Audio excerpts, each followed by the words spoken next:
Hey, welcome. Today, we're diving into one of the most incredible events in Islamic tradition, the ascension of the Prophet Muhammad. We're not just going to look at it as some historical event, but as this really deep theological idea, and we'll be using the text, the 31st word, to guide us. And honestly, it all kicks off with a really fascinating question. Right off the bat, our source material hits us with this amazing paradox. I mean, if the divine is already so incredibly close to every single one of us, why was this massive physical journey to the heavens necessary for Muhammad? This question, you'll see, is the absolute key that unlocks the whole purpose of the Ascension. So let's keep that in the back of our minds as we dig in. All right, so to unpack all of this, we're just going to follow the roadmap that the text itself lays out.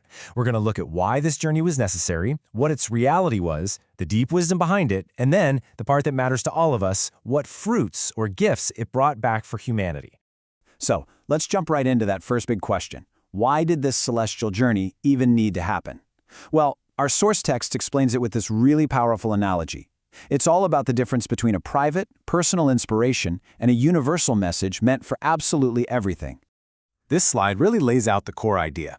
Think of it like this. A king can make a private phone call to one of his subjects for a specific little task, right? In the same way, God can communicate with people through private inspiration, a kind of conversation in the heart. But the Ascension? Oh, that was something else entirely. It was like the king sending out a grand envoy to deliver a universal decree to the entire kingdom. We're talking about a message on a cosmic scale here. And that right there is the crucial point.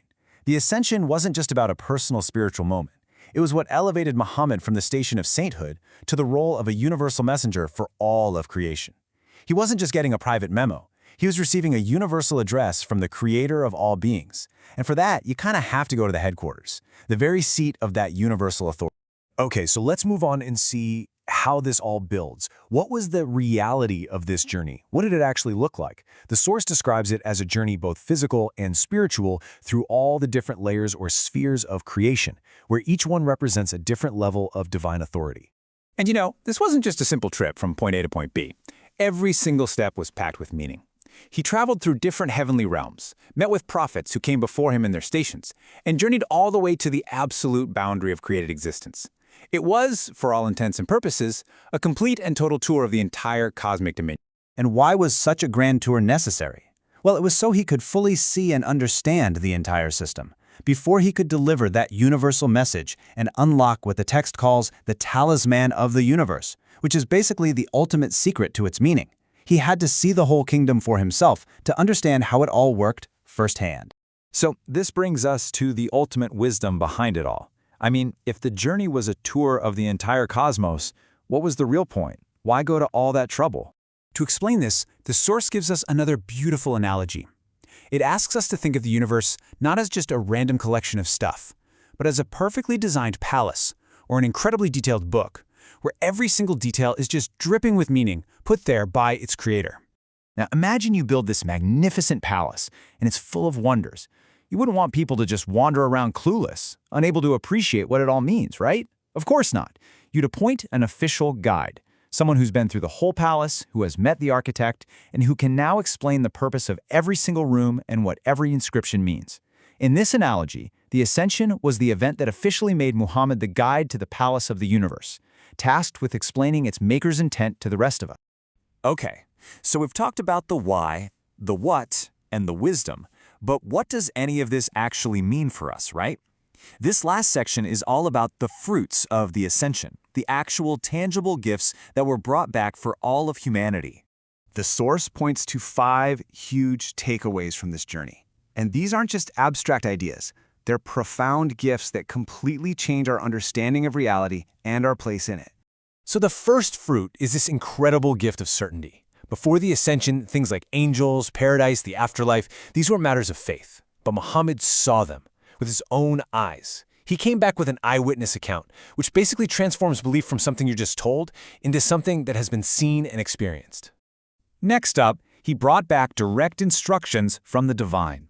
The core practices of Islam, like the 5 daily prayers, weren't passed down through layers of interpretation.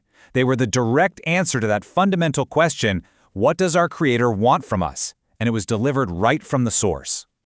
The third gift. Man, this one speaks to one of our deepest human fears, the fear of nothingness, of non-existence. By actually seeing paradise, he returned with the definitive good news that our existence doesn't just end. For a species that spends so much time thinking about its own mortality, this was the ultimate gift of hope. The fourth is a really personal one. Having witnessed the ultimate reality, what the text calls the vision of divine beauty, he brought back the profound knowledge that this kind of connection is attainable for us too. It's a message that this spiritual peak isn't just reserved for one person, but it's a possibility for everyone who seeks it. And finally, the fifth fruit just completely reframes our place in the entire cosmos. The journey revealed that humanity isn't just some insignificant speck, an accident in a cold universe. No. Instead, it showed us that we are the precious fruit of the universe, cherished and deeply valued by its creator. This quote from our source really just captures that huge shift in perspective. The Ascension established a new, elevated status for humanity, not just as another creature, but as the very purpose and the most beloved creation in this whole vast universe. And so, we end up right back where we started, with a question. The Ascension, as our source explains it, is the story of the universe's guide meeting its author. It suggests that creation isn't just a physical space, it's a message, full of meaning. And it leads us to really think about the profound implications of what it means to truly understand that message by meeting its source.